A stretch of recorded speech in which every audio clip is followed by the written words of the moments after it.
Assalamualaikum warahmatullahi wabarakatuh. Selamat sore dan selamat datang di Ashogi seri ke-182. Apa saja kutanya Himpunan Onkologi Ginekologi Indonesia. Ashogi merupakan webinar online series yang diselenggarakan oleh Hogi dan menjadi wadah diskusi seputar permasalahan dan kasus-kasus terkait onkologi ginekologi. Alhamdulillah senang sekali saya Dr. Hoironisa sore ini bisa kembali ke layar Zoom Anda. Tentunya nanti sore kita akan berbincang-bincang bersama dengan Ashogi. Dan tidak lupa kami mengucapkan terima kasih untuk rekan sejawat dokter, SPOG, ginekolog onkologi, serta para guru besar yang tidak bosan-bosannya mengupdate ilmu, meluangkan waktunya menjadi peserta Ashogi dari minggu ke minggunya. Dan tentunya selama 60 menit ke depan kita akan berdiskusi bersama para narasumber yang sudah ahli di bidangnya. Dan topik sore hari ini akan kita bahas adalah mengenai operasi kanker serviks stadium dini. Baik, di sini sudah hadir narasumber dan moderator yang sudah siap berbagi ilmunya dengan kita. Izinkan saya menyapa terlebih dahulu. Narasumber kita yang pertama, Dr. Feby Arfiandi, spesialis obstetri ginekologi spesialis onkologi.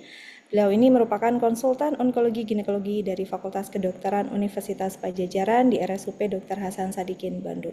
Selamat sore, Dr. Feby ya. Selamat sore, Dr. Hairunisa. Selamat sore, Profesor Dr. Senior Sejawat, Dr. Ali, Dr. Yusuf, dan juga Dr. Bira.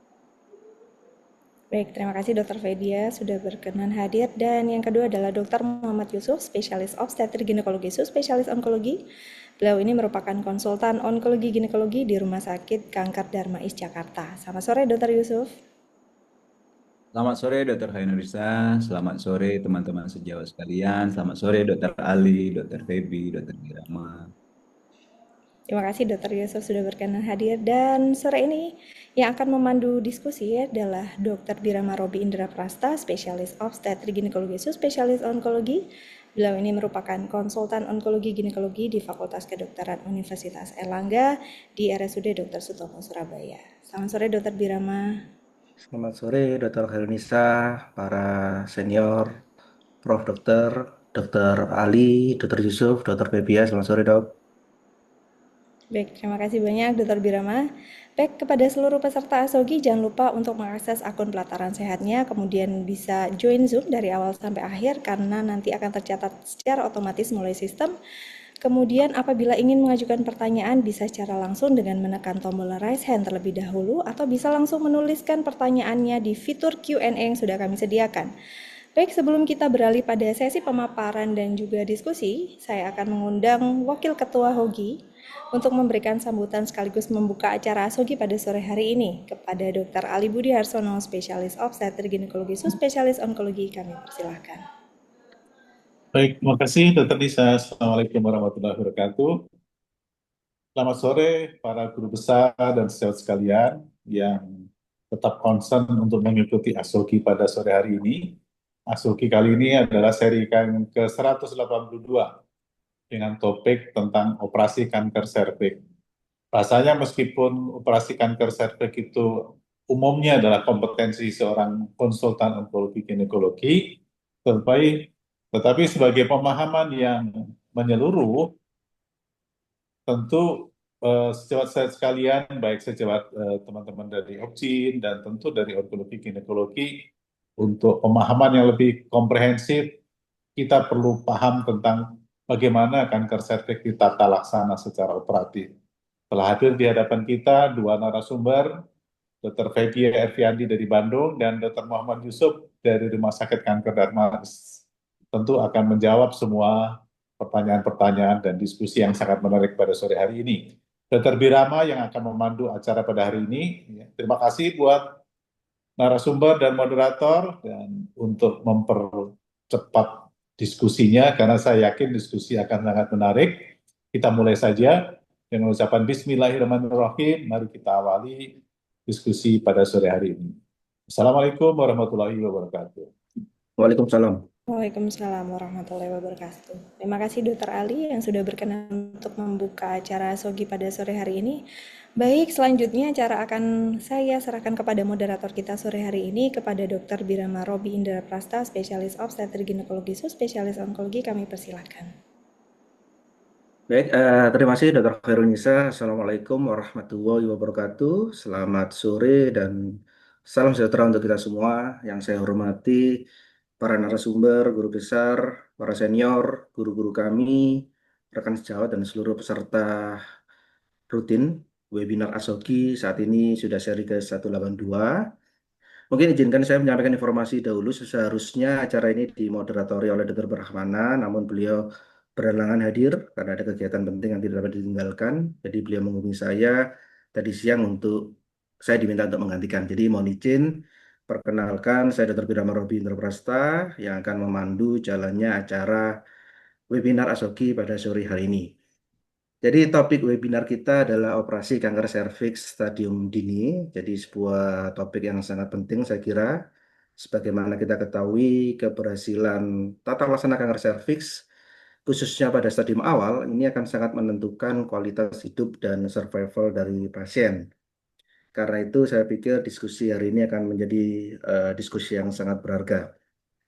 Jadi seperti kita ketahui kanker serviks menempati peringkat yang tinggi sebagai penyebab kematian perempuan akibat kanker baik di Indonesia maupun juga di dunia. Tata laksana stadium dini saya pikir ini merupakan suatu fondasi yang penting karena pada tahap inilah pembedahan surgery ini memberi peluang kuratif yang paling besar termasuk potensi mungkin nanti mempertahankan fertilitas pada pasien usia muda dan sebagainya. Hari ini kita beruntung mendapatkan kesempatan mendengar pandangan dari dua pakar onkologi ginekologi yang akan membahas mungkin praktik terbaik, tantangan, atau bagaimana arah perkembangan ke depan operasi kanker serviks stadium dini. Tadi sudah diperkenalkan, hadir bersama kita dua narasumber yang sangat kompeten, Dr. Feby Erviandi dari Bandung dan Dr. Muhammad Yusuf dari Rumah Sakit Kanker Darmais Jakarta. Jadi saya juga mengingatkan tadi mengulang dari Dr. Nisa bahwa nanti bila ada pertanyaan silakan diajukan melalui fitur Q&A dan sesi diskusi akan dilakukan setelah paparan dari kedua narasumber setelah menyelesaikan paparan singkat materinya. Baik, untuk mempersingkat waktu langsung saja mungkin kita masuk ke sesi pertama. Eh, Mungkin Dr. Feby untuk paparan awal. Mungkin Boleh, Dokter Dr. Feby? Yusuf Oh, mau Dr. mulai, Yusuf. silakan Baik, dok. Boleh. Dr. Yusuf, kami Terima persilakan, kasih Dok. Dr. Mungkin Wirama. paparan awal. Ya, Ya, silakan, Dok. terima kasih Dr. Wirama sebagai paparan awal. Saya izin share ya, Dok. Silakan, Dok.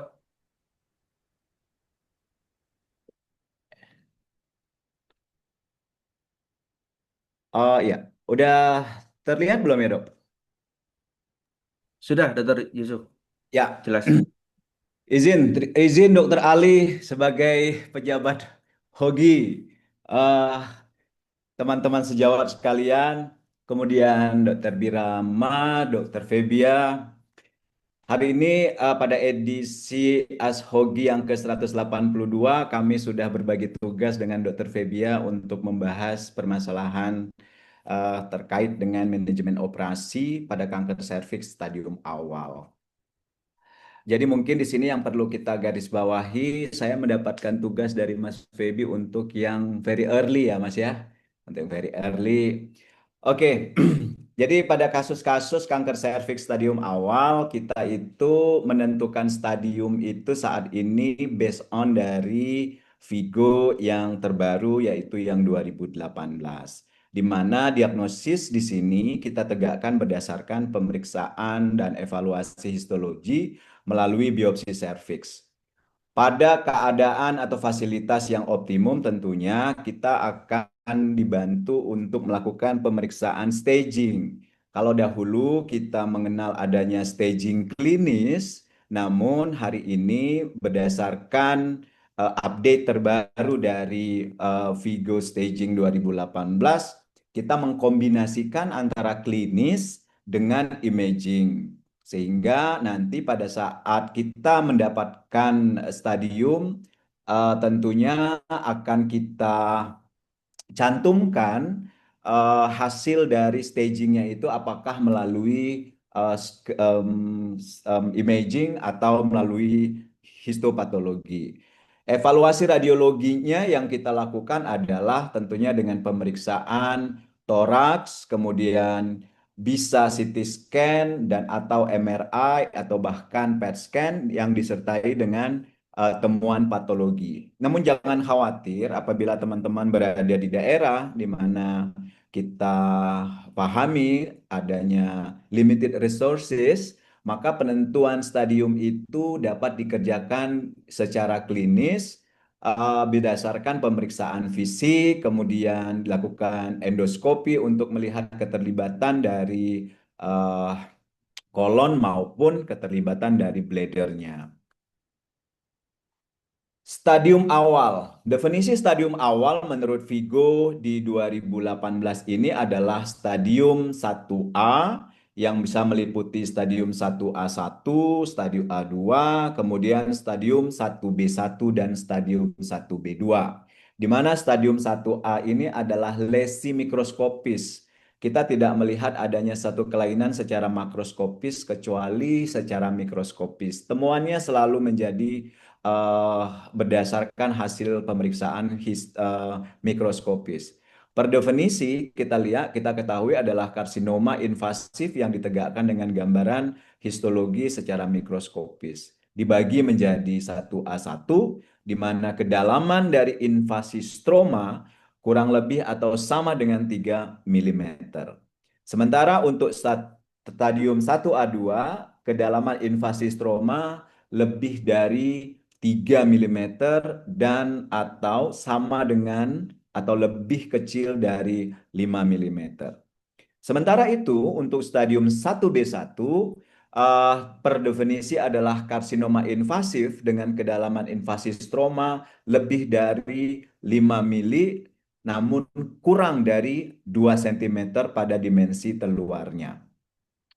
Sementara untuk stadium 1B2 kita definisikan sebagai karsinoma invasif dengan lesi lebih dari 2 cm dan kurang dari 4 cm dari dimensi terlebar. Inilah definisi stadium awal yang diamanatkan oleh yang didefinisikan oleh Vigo Staging pada tahun 2018.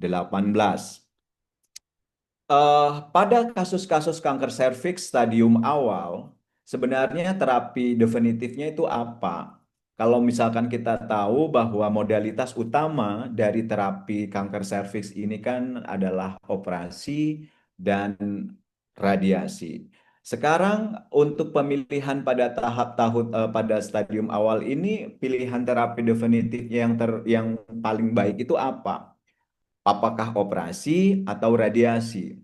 Pada situasi ini kami sebagai klinis menawarkan operasi sebagai pilihan utama untuk kasus-kasus stadium awal yaitu stadium 1A, 1B1 dan 1B2.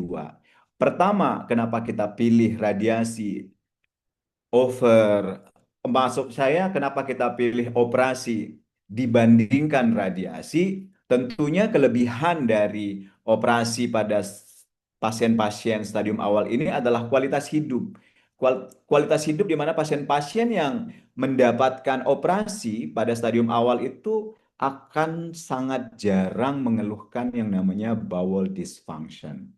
Kemudian akan sangat jarang mengeluhkan inkontinensia urin dalam kurun waktu yang lama, disfungsi seksual, dan pelvic pain. Berikutnya, karena kita tahu bahwa populasi kanker serviks puncaknya saat ini kita lihat 40% kasus kanker serviks didiagnosis pada wanita-wanita yang berusia di bawah 45 tahun. Tentunya perempuan yang berusia di bawah 45 tahun ini memiliki apabila kita lakukan radiasi maka akan terjadi namanya ovarian failure sehingga operasi menjadi pilihan yang tepat untuk kelompok-kelompok pasien seperti ini.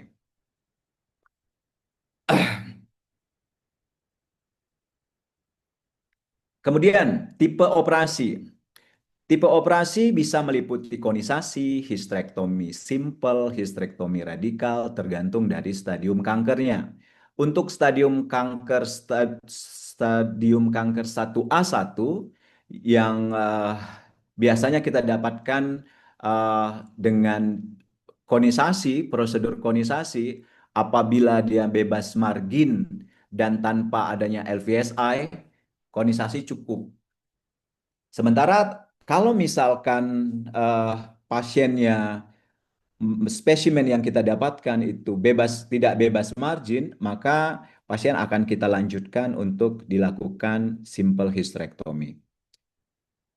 Untuk stadium 1A2 dan 1B1, secara tradisional terapi pembedahan yang kita tawarkan ke pasien adalah hysterektomi radikal yang disertai dengan limfadenektomi pelvic.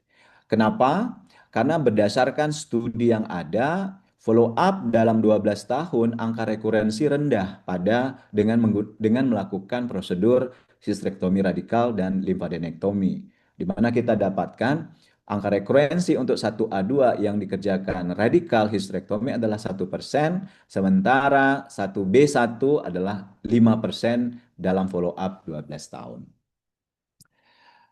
Seiring berjalannya waktu, kita lihat saat ini Indonesia sedang berproses untuk meningkatkan cakupan screening yang masif, ditambah dengan cakupan vaksinasi yang masif. Tentunya harapannya adalah kita ke depan tidak lagi mendapatkan kasus-kasus kanker serviks di stadium-stadium yang lanjut, di mana hari ini kita tahu hampir 70% kasus kanker serviks kita temukan di stadium 2B ke atas. Nah, harapannya dengan program dari Rencana Aksi Nasional Kementerian Kesehatan untuk mengeliminasi kanker serviks hari ini, ke depan kita akan menemukan kasus-kasus kanker serviks stadium awal. Dengan operasi standar yang selama ini kita lakukan, yaitu radical hysterectomy, tentunya ini akan banyak memberikan problem-problem terkait dengan kualitas hidup, di mana kita lihat dengan adanya radical hysterectomy, sebagian pasien kita nerve-nya juga akan direseksi, sehingga proses dari inkontinensia alvi dan inkontinensia urinnya juga akan menjadi problem. Oleh karena itu, dilakukan beberapa studi terobosan untuk meningkatkan kualitas hidup pasien-pasien yang stadium awal tadi, untuk tidak dilakukan radical hysterectomy, tetapi dilakukan adalah simple hysterectomy yang disertai dengan pelvic lymphadenectomy. Dari SHAPE trial pada kanker serviks stadium awal mencoba membandingkan pasien-pasien yang menderita kanker serviks stadium 1A2 dan stadium 1B1, dilakukan tindakan simple hysterectomy, apakah angka recurrence-nya lebih buruk, lebih tinggi jika dibandingkan pasien ini dilakukan radical hysterectomy. Inilah konsep yang ingin dijawab dari SHAPE trial. Jadi SHAPE study ini adalah suatu studi fase 3 yang membandingkan antara radical hysterectomy dengan pelvic lymphadenectomy, dengan simple hysterectomy dan pelvic lymphadenectomy pada low risk cervical cancer. Rasionalnya seperti yang saya sebutkan di atas, tujuannya adalah untuk melihat pelvic relapse survival, sementara secondary endpoint yang ingin diketahui adalah apakah terjadi extra pelvic relapse, kemudian berapa lama pasien akan kemudian relapse, kemudian overall survival-nya seperti apa, kemudian juga secara cost efektif saat ini dibandingkan kalau misalkan dikerjakan radical hysterectomy dibandingkan dengan simple hysterectomy seperti apa. Dua kelompok pasien ini dirandomisasi, satu dilakukan simple hysterectomy, kemudian yang satu dilakukan radical hysterectomy. Di follow up dalam 3,5 tahun sesuai dengan protokol penelitian. Jumlah sampel pada penelitian ini adalah 700 pasien. Kemudian yang masuk dalam kriteria eligibility-nya adalah semua kanker serviks yang secara histologis meliputi adenokarsinoma ataupun karsinoma sel squamous, kemudian adenosquamous cervix dengan stadium Vigo stage 1A2 atau 1B1, kemudian sudah mendapatkan chest X-ray atau CT scan atau pelvic MRI untuk melihat ketebalan invasi ke dalam stroma. Karena kalau misalkan pada case ini yang disarankan itu adalah invasi yang hanya terbatas stroma tapi tidak sampai deep stroma. Apabila dia sudah masuk ke dalam stadium 1A2 akan dieksklusikan. Apa hasilnya? Ternyata dalam follow up 3,5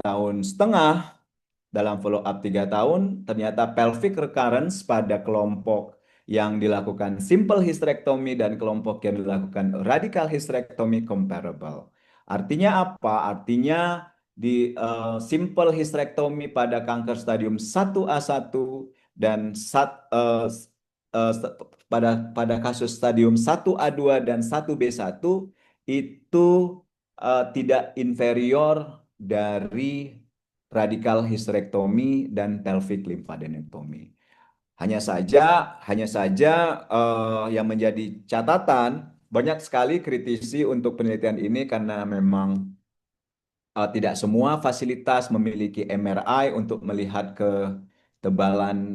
kedalaman invasi dari stroma, sehingga disarankan kepada klinisi dalam mengimplementasikan studi SHAPE trial ini harus berhati-hati karena memang itu terkait dari kompetensi radiolog untuk melihat kedalaman stroma itu sendiri, kemudian kompetensi dari patolog untuk melihat LVSI itu sendiri. Berikutnya, pada beberapa kondisi, surgery pada kanker serviks juga masih bisa kita pertahankan fungsi fertilitasnya. Seperti disampaikan tadi bahwa kanker serviks umumnya terjadi pada usia-usia yang relatif masih masuk masa usia reproduktif, usia 35 sampai 45 tahun. Pada usia-usia seperti ini, fertilitas isu menjadi sangat penting untuk dibahas. Pada case-case perempuan yang ingin mempertahankan fungsi fertilitasnya, maka yang perlu kita perhatikan adalah usia batasan yang kita harapkan untuk bisa mempertahankan fungsi fertilitas ini adalah di bawah 40 tahun. Kemudian kita harus melakukan evaluasi klinis dan kolposkopi. Kemudian kita harus melakukan staging untuk melihat apakah case ini masuk ke dalam stage 1A1, stage 1A2, dan 1B1 dengan lesi kurang dari 2 cm. Kenapa? Pada case yang 1A1, 1A2, dan 1B1 dengan lesi kurang dari 2 cm yang dikatakan favorable untuk dilakukan fertility sparing, karena memang keterlibatan node pada stadium ini sangat kecil dan bahkan bisa dikatakan relatif kurang dari 3%. Dan juga secara histologi, case-nya tidak ada keterlibatan dari LVSI di sini. Nah, penting untuk mereka yang akan menjalani preservasi fertility harus melakukan MRI. Tujuannya adalah untuk melihat parametrial atau nodal involvement. Karena dengan modalitas MRI kita bisa jelas melihat adanya kedalaman invasi stroma di dalam endocervical, panjangnya berapa, kedalamannya berapa, batasnya seperti apa. Nah, kemudian beberapa perempuan atau pasien yang akan menjalani fertility sparing di sini, tentunya dari hasil pemeriksaan kita tidak menemukan adanya keterlibatan kelenjar di sini. Yang paling penting di sini adalah kemauan dan kemampuan pasien untuk hamil. Karena jangan hanya punya keinginan untuk hamil, tapi kemampuan untuk hamilnya juga harus kita perhatikan. Prosedur pada fertility sparing untuk kasus-kasus kanker serviks yang bisa kita kerjakan adalah konisasi, simple trachelectomy, dan radical trachelectomy. Di sini saya ingin mencoba sharing terkait dengan outcome pada oncological. Ada studi yang mencoba menjawab terkait dengan outcome onkologis dan fertilitas pada kasus-kasus yang menjalani fertility sparing. Studi ini dimulai tahun 2018, melibatkan 733 pasien dari 13 negara yang diterbitkan pada tahun 2022. Kriteria inklusi pada penelitian ini adalah usia 18 sampai 40 tahun dengan stadium yang terlibat adalah stadium 1A1, kemudian stadium 1A2, kemudian sementara kriteria eksklusinya adalah hysterektomi pada operasi sebelumnya. Karakteristik dasar pada studi ini merupakan suatu cohort study dengan jumlah populasi 733, sebagian besar perempuannya adalah belum pernah melahirkan, 66% dengan usia rata-rata 32 tahun, di follow up selama 6 tahun rata-rata. Data karsinoma squamous 70% dan adeno-CA itu 28%. 28% adalah stadium 1A1, 13,9% adalah stadium 1A2. Majority dari case dari penelitian ini adalah stadium 1B1 dan bahkan stadium 1B2 dan 2B juga termasuk dalam dalam studi ini gitu, 3,4%. Dan yang dengan keterlibatan LVSA itu hampir 53,7%. Sebelumnya sebagian 61% pasien pada penelitian ini dilakukan konisasi sebagai diagnosis awalnya. Kemudian pada mereka yang memang bulky itu mau dilakukan NACT ada 6,4%.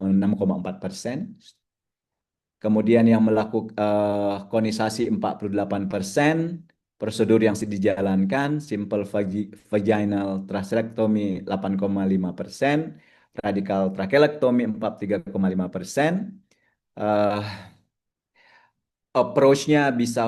Approach-nya adalah melalui transvaginal 13,5%, dengan laparoskopi 6,5%, open laparotomy 21,5%, dan robotik 2%. Kemudian yang prosedur cervical reeksisi di serviksnya yang berulang sekitar 23,7%. Dari 733 sampel atau populasi pada penelitian ini, sebagian 40% menjalani sentinel node, kemudian 67,8% menjalani pelvic lymphadenectomy, dan 3,3% para aortic lymphadenectomy, kemudian serklase placement sekitar 23,3%. 4,1% menjalani adjuvan kemoterapi. Hasilnya apa? Hasilnya pada kelompok yang precancer itu recurrence-nya itu 3%. Sementara pada kelompok yang sudah invasif ditemukan recurrence-nya itu 7%. Median penelitian sekitar 18 bulan. Kemudian lokasi recurrence-nya ada di cervix 27 jumlahnya, kemudian yang relapse di node itu sekitar 14 pasien, sementara yang lain 23. Ini adalah tabel untuk masing-masing kelompok pasien yang mengalami recurrence by stadium. Kemudian ini risk analisisnya. Nah, Pada hasil akhir dari studi cohort ini didapati 2,6%, kemudian kematian, pasien yang hidup itu 32 dengan cancer, kemudian pasien yang di follow up sampai meninggal itu 2,7 tahun. Dari mulai recurrent sampai meninggal itu sekitar kurang lebih 1,8 tahun. Sementara dari sisi fertility outcome-nya, yang berhasil hamil itu hampir 50,6%. Yang bukan berhasil hamil, yang mencoba untuk hamil 50,6%, dan yang berhasil itu kurang lebih 22,8% dari total sampel. Nah, kemudian yang berhasil melahirkan secara alami 72%, dari 22,8%, melalui IVF 28%.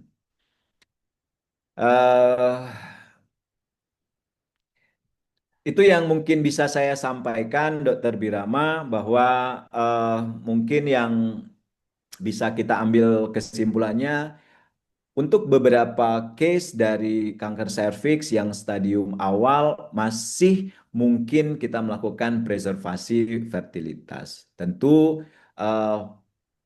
kita harus lebih strict atau ketat dalam menentukan pasien mana yang bisa menjadi kandidat untuk kita lakukan preservasi fertilitas tadi. Untuk selanjutnya saya serahkan atau kembalikan ke Dr. Birama. Terima kasih. Baik, terima kasih Dr. Yusuf atas paparannya, sangat lengkap sekali ya. Mulai penentuan diagnosis tadi, stadium, kemudian terapi definitif, kemudian opsi operasi tadi yang ditawarkan, tadi juga disinggung ada 2 trial ya, ada SHIP trial, kemudian yang terakhir tadi ada Vertis study. Baik, bagi para peserta bila ada pertanyaan silakan dituliskan di kolom Q&A. Pertanyaan-pertanyaan mungkin tadi yang berkaitan dengan opsi-opsi untuk terapi definitif pada kanker serviks stadium sangat awal. Baik, berikutnya saya berikan kesempatan kepada pembicara kedua, Dr. Febia Erviandi. Kepada Dr. Febia kami persilakan untuk menyampaikan materi. Terima kasih, Dok. Terima kasih Dr. Wirama atas kesempatannya. Ini tadi sudah banyak dibahas secara komprehensif oleh Dr. Yusuf untuk very early stage-nya ya. Mungkin saya sedikit menambahkan saja dari segi histerektomi radikalnya.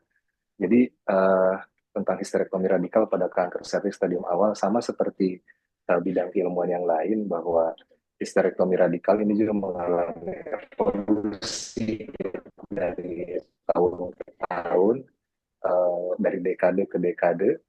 Tadi seperti disampaikan oleh Dr. Yusuf pun ada trial-trial yang baru, sehingga sebetulnya kita terus berkembang. Sehingga mungkin sekarang ada banyak paradigma baru dan juga pendekatan bedah individual, di mana sekarang pendekatan terapi kanker itu lebih personalized. Ya, kalau kita lihat perkembangan histerektomi radikal ini sebetulnya sudah dimulai sejak kurang lebih puluhan tahun lalu ya, mulai dari teknik Wertheim, kemudian juga oleh Latsko, Nex, dan seterusnya, bahkan di Asia pertama-tama oleh Okabayashi dan kawan-kawan, dan terakhir oleh Shimifuji tahun 2007, dan seterusnya sampai sekarang. Jadi, kenapa ini terus berkembang? Karena sebetulnya ini terkait dengan patient center, patient safety, dan lain sebagainya, yang menginginkan suatu outcome yang sangat baik, mau begitu ya. Kemudian histerektomi radikal ini sebetulnya kalau kita melihat dari Vigo, memang dia ideal untuk pembedahan. Tujuan ini adalah untuk kontrol lokal dan regional dengan mobilitas minimal. Tujuannya seperti itu. Dan kalau kita melihat tadi dari Vigo 2018 yang sudah diupdate juga pada tahun 2021, histerektomi radikal ini bisa dilakukan pada early stage stadium 1B1, 1B2, dan 2A1. Tadi sudah disampaikan kalau pada stadium 1A itu kesannya over treatment ya, karena masih ada tempat untuk fertility sparing dan untuk tindakan yang lebih sederhana, apakah itu untuk konisasi ataupun trachelectomy, bahkan simple hysterectomy itu masih ada tempat. Bahkan pada 1B1 dengan penilaian diagnostik yang baik dengan pencitraan yang ideal, itu masih bisa juga dilakukan simple hysterectomy kalau melihat dari trial, meskipun masih banyak kritisi-kritisi lainnya. kalau kita melihat pada standar prosedurnya, memang untuk histerektomi radikal ini, suara saya terdengar ya? Untuk Terdengar, histerektomi dokter. radikal, Terdengar, ya, maaf, koneksinya agak kurang stabil. Untuk histerektomi radikal ini kita menganut dua jenis klasifikasi. Kalau dulu Whipper and Rutledge classification, sekarang kita lebih berpegang pada Querle and Worrell classification. Jadi kalau melihat standarnya memang yang paling umum adalah dilakukan histerektomi radikal yang tipe C, apakah tipe C1 yang nerve sparing atau yang non nerve sparing yang C2 ditambah dengan lymphadenectomy pelvis. Itulah yang menjadi standar prosedur untuk histerektomi radikal. Kemudian ini adalah tipe-tipenya. Sebetulnya tadi tipenya itu ada tipe A, tipe B, tipe C, dan tipe D. Kemudian bagaimana kita menyikapinya? Tentu saja kalau kita lihat berdasarkan trial-trial yang terbaru, kemudian penelitian yang terbaru, memang disarankan untuk lebih personalized, atau dulu kita menganut konsep one fits all, sedangkan sekarang kita lebih ke tailored radicality. Jadi diusahakan berdasarkan pasien individu masing-masing dan juga dilihat dari risknya. Tadi sudah disampaikan juga oleh Dr. Yusuf, dilihat dari invasi stromanya, dari LPSI-nya, dan juga dari kedalaman invasi stroma dan ukuran tumornya. Nanti kita klasifikasikan low risk, intermediate, atau high risk, sehingga histerektomi radikal tipe apa yang kita lakukan. Karena kalau misalnya semua disamaratakan, tadi ada risk atau efek samping yang kita ketahui sering muncul juga pada pasien pasca histerektomi radikal, seperti disfungsi pada kandung kencingnya, berkemihnya, ataupun untuk BAB-nya, ataupun disfungsi seksual dan lainnya. Nah, bahkan sekarang dalam penelitian terbaru ada terminologi yang baru, seperti dikatakan ada selective systemic nerve sparing pada tipe yang C2. Ya, sebetulnya tipe A, B, C, dan D itu dibedakan berdasarkan ekstensi parametrum yang kita ambil pada bagian ventral, lateral, dan dorsalnya. Jadi histerektomi radikal juga ini terus berkembang. Jadi tidak hanya histerektomi radikal satu tipe saja. Tapi pada prinsipnya tadi sudah disampaikan bahwa untuk yang tipe stadium yang 1A, kita bisa menyederhanakan tindakannya untuk tidak over treatment. Seperti misalnya pada 1A dengan LPSI negatif, kondisasi cukup. Bahkan pada yang LPSI positif, SLN atau sentinel lymph node biopsy bisa dipertimbangkan. Kemudian pada yang 1A2 juga masih ada tempat untuk kondisasi, dengan tambahan misalnya dengan sentinel lymph node pada yang LPSI positif. Kemudian bagaimana dengan yang stadium 1B1, 1B2, dan 2A1? Kalau kita melihat sekarang itu kanker serviks juga berkembang, tidak hanya kita melihat diagnostik secara klinis, tadi perkembangan ini kita lihat juga dari imaging, terutama dari MRI. Jadi kalau misalnya dari pencitraannya sudah dikatakan KGB pada pelvic misalnya, ataupun para aortanya positif, maka akan bergeser atau shifting bukan ke operasi, tetapi ke radioterapi. Tetapi kalau lymph node-nya negatif, maka kita akan teruskan untuk operasi. Yang antaranya adalah histerektomi radikal. Nah, kalau misalnya kita melakukan operasi pun, yang idealnya sebetulnya ketika dilakukan operasi, kemudian dilakukan lymphadenectomy, itu dikatakan sebaiknya dilakukan pemeriksaan langsung juga, lymph node intraoperative staging. Ketika lymph node-nya positif, maka hindari radikal histerektomi dan justru dilanjutkan dengan radioterapi. Tetapi tidak semua tempat juga kita ketahui bisa melakukan frozen section misalnya ya, ataupun mungkin MRI-nya mengantri agak lama, sehingga kita tidak bisa mengikuti prosedur ini mungkin secara ideal di semua center. Nah, kemudian apabila lymph node-nya negatif, kita bisa melakukan histerektomi radikal. Tadi disampaikan apakah dia masuk yang low risk, yang intermediate risk, ataupun yang high risk, yang kita menentukan tipe histerektomi radikal yang akan kita lakukan. Kemudian sebetulnya banyak hal-hal yang masih menjadi pertanyaan, kritisi, dan juga jurnal-jurnal terbaru terkait perkembangan histerektomi radikal ini. Dari S2 sendiri disampaikan dari yang terakhir itu sedang dikembangkan suatu research stratified guideline, sehingga disadari bahwa jenis operasi pada kanker serviks tidak bisa disamakan yang di Eropa, di Asia, ataupun di Afrika, karena kemampuan dari tiap senternya berbeda, tetapi pada prinsipnya tidak mengorbankan outcome onkologi untuk pasiennya, sehingga ini masih terus dilakukan penelitian hingga saat ini dengan melibatkan seluruh ahli onkologi ginekologi dari seluruh dunia. Kemudian yang lainnya dari leg trial juga kita tahu bahwa sempat dilakukan penelitian membandingkan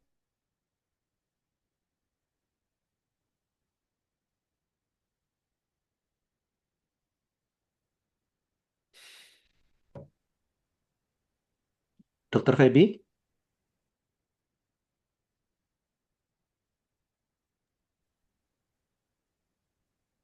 Ya, mungkin terputus ya, Dokter Feby ya. Baik, tidak apa-apa. Sambil menunggu Dokter Feby ya, mungkin koneksi kembali. Coba kita sambil menunggu kita jawab aja, Dokter Yusuf. Ada satu pertanyaan dari kolom Q&A dari Patuan, Dokter Patuan Andri Huta Barat. Jadi terkait apakah pemeriksaan histopatologi dari biopsi serviks ini dapat menentukan kedalaman. ya. Sudah Ini masuk nih, kembali Dr. Feby. masuk kembali nih ya. Welcome Mungkin back Dr. Feby. Terputusnya ya, videonya sorry, dimatikan saja tadi mungkin Dokter Feby. tadi agak lama ya. Enggak Iya. agak lama, agak lama. Matikan saja ya, siap. Oke. Oke, ya. Agak Silakan lama dilanjutkan ya. Dokter Jadi Feby. sampai sini sudah belum ya? Belum. Ya, sampai sini. Slide- Ini slide ya, sebelumnya sebelum ini kayaknya. tadi. Sorry. Eh, Oke. Ya, sampai sini ya. Ya, Sampai silakan. sini ya, Dokter Birama ya. Ya, Silakan Dokter. ya intinya, tapi ini tinggal sedikit lagi sih, Dok. Jadi intinya sekarang sebetulnya ini masih banyak penelitian yang berkembang mulai dari S2 mengembangkan certified guidelines. Jadi memang tidak bisa disamaratakan untuk manajemen cervical cancer ini baik yang di Eropa atau Asia, sehingga perlu dikumpulkan ahli-ahli onkologi ginekologi dari seluruh dunia tanpa mengorbankan outcome onkologinya. Kemudian juga masih terus dikembangkan membandingkan antara hysterectomy radikal yang open surgery dibandingkan dengan yang MIS, meskipun memang sampai saat ini trial masih menjadi pegangan, di mana open surgery lebih unggul dilihat dari overall survival-nya. Kemudian juga radikal versus less radikal, dan terakhir adalah apakah harus selalu lymphadenectomy pelvic sistematis atau cukup sentinel lymph node dengan Sentix trial yang masih terus juga dikembangkan penelitian-penelitian lanjutannya. Jadi mungkin kesimpulannya kalau dari topik saya bahwa tidak semua pasien kanker serviks stadium awal memerlukan histerektomi radikal. Tadi disampaikan Dr. Yusuf 1A, 1A2, bahkan 1B1 itu masih ada tempat untuk fertility sparing. Kemudian memang operasi tetap menjadi standar baku dalam penanganan saat ini, tapi memang masih ongoing research ya. Maksudnya open surgery. Kemudian pemilihan pendekatan bedah ini sebaiknya tadi mempertimbangkan profil risiko dan kondisi individual pasien.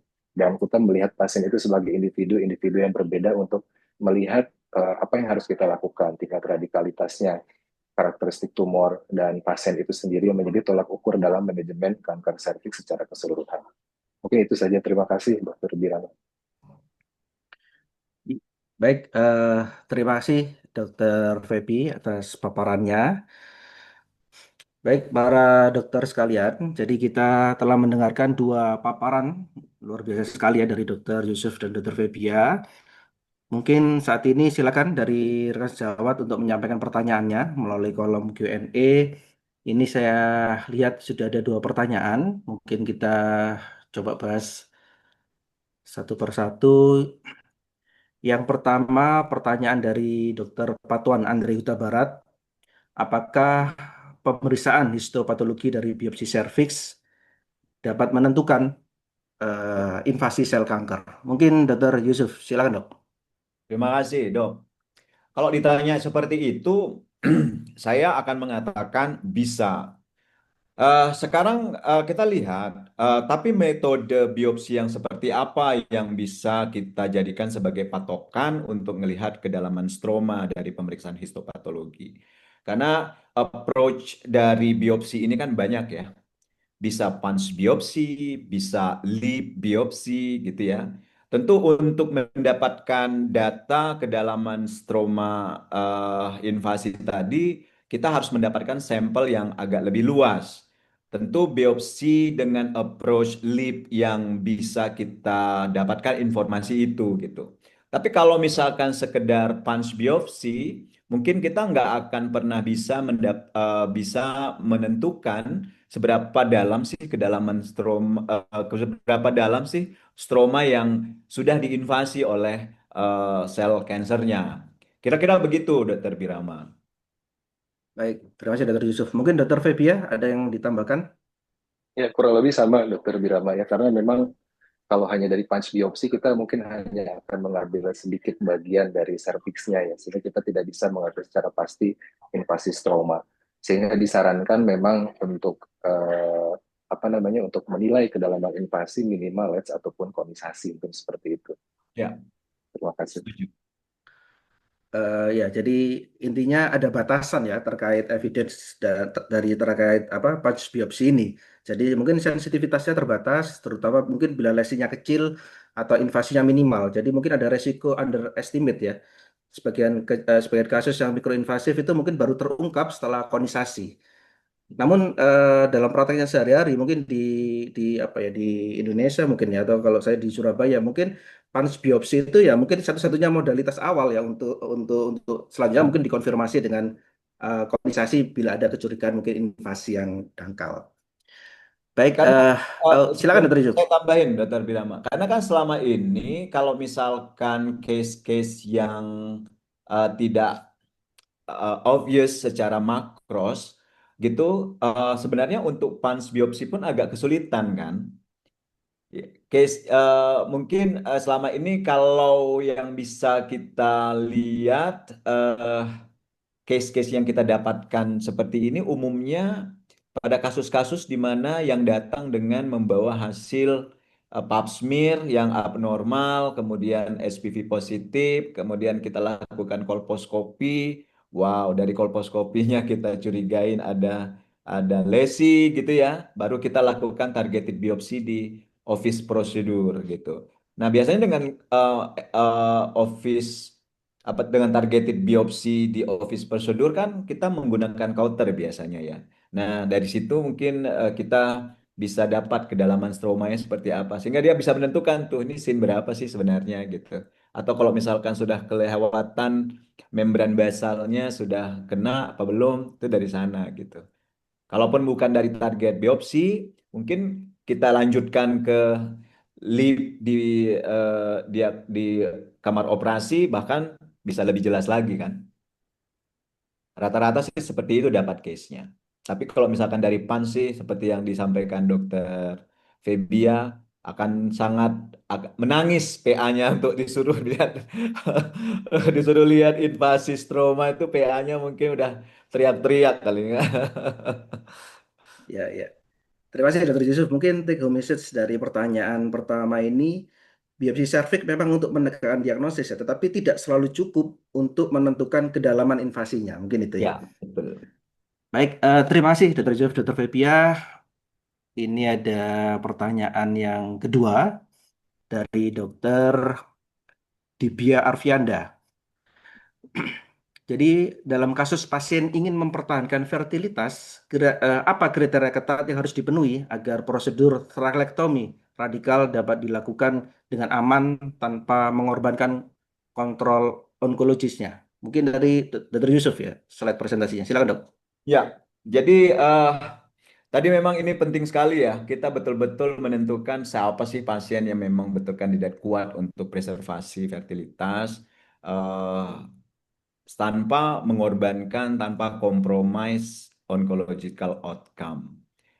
Karena karena terkadang pasien yang datang itu mereka nggak paham gitu terkait terkait dengan oncological outcome-nya gitu. Jadi pertama tentu mereka-mereka yang secara possibility mampu hamil dulu. Itu yang harus kita lihat.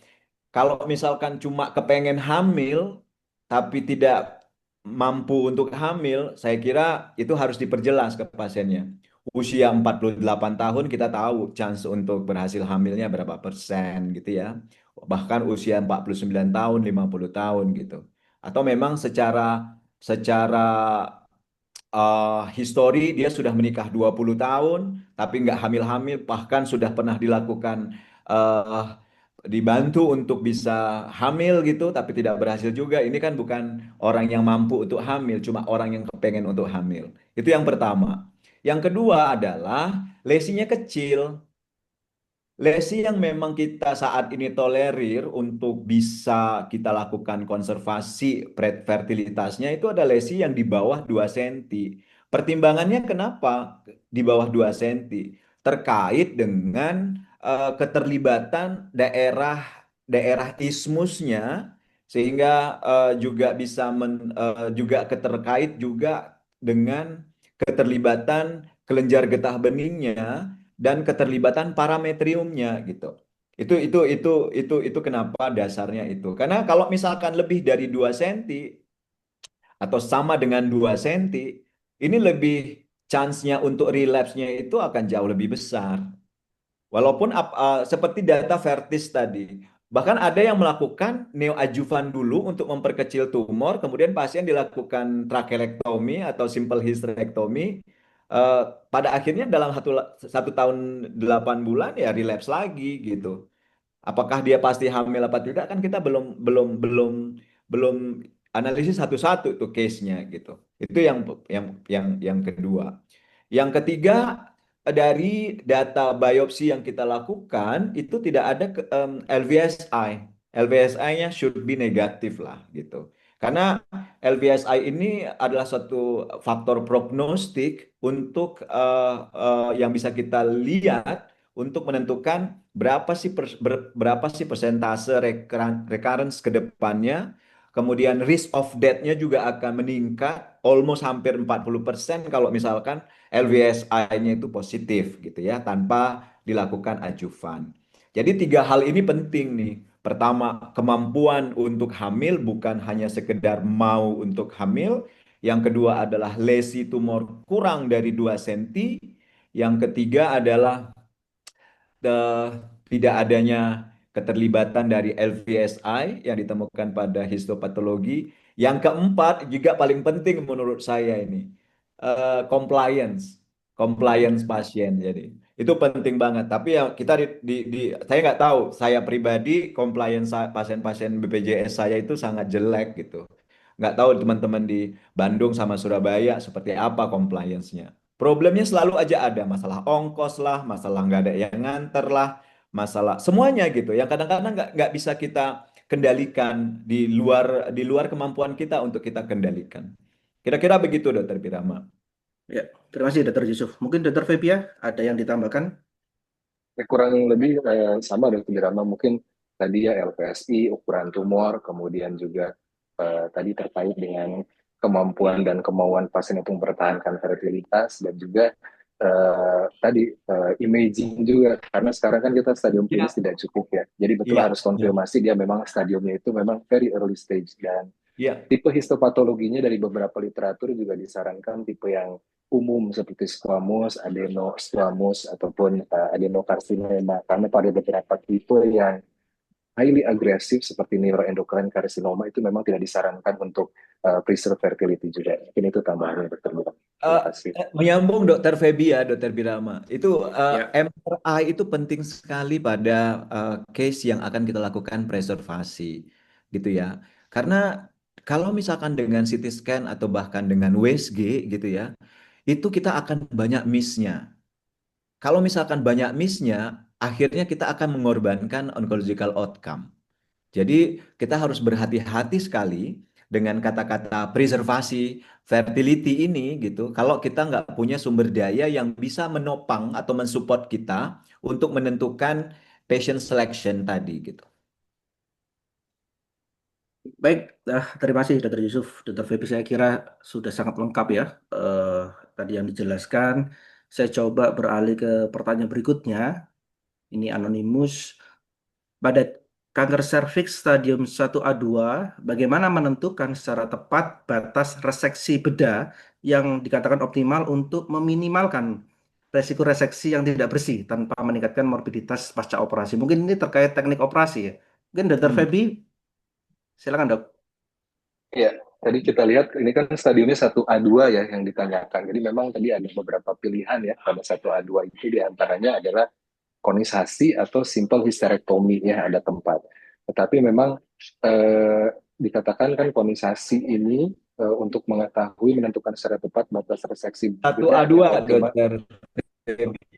Iya ya, Satu 1A2. A2 dokter Febi bukan. Nah, Iya mungkin ya, radikal kali ya 1A2.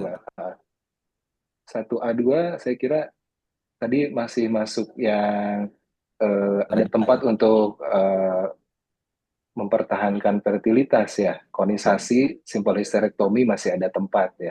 Hanya Radikal. saja hysterectomy radikal bisa, tapi memang dikatakan pada beberapa overtreatment karena radikal tadi dikatakan idealnya pada 1B1, 1B2 dan 2A1 ya.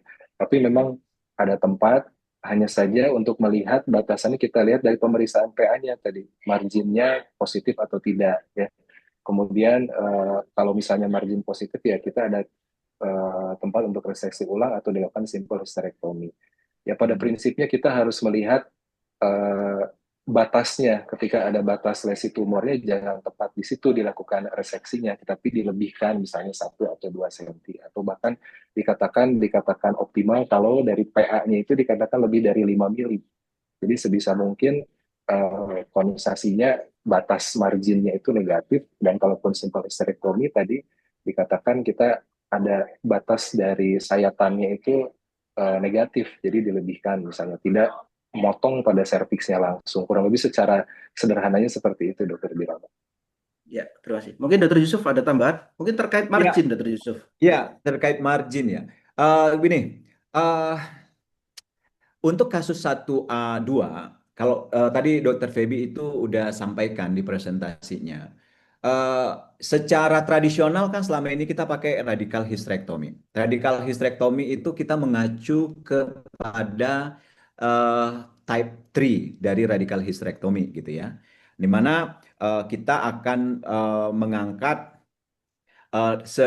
parametriumnya itu sampai di permulaan dari arteri uterinanya, yang ketika keluar percabangan dari arteri hipogastrik itu kita anggap type 3 lah gitu ya. Tapi somehow kita lihat nih stadium 1A2 ini terkadang itu kita lihat keterlibatan parametriumnya itu sangat kecil gitu.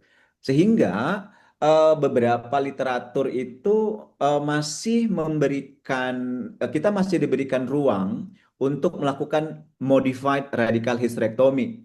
Salah satunya kenapa dilakukan modified radical hysterectomy ini adalah untuk mengurangi yang namanya quality of life gitu ya. Jadi kita tidak menurunkan quality of life seperti inkontinensia bladder, kemudian inkontinensia alfinya gitu ya.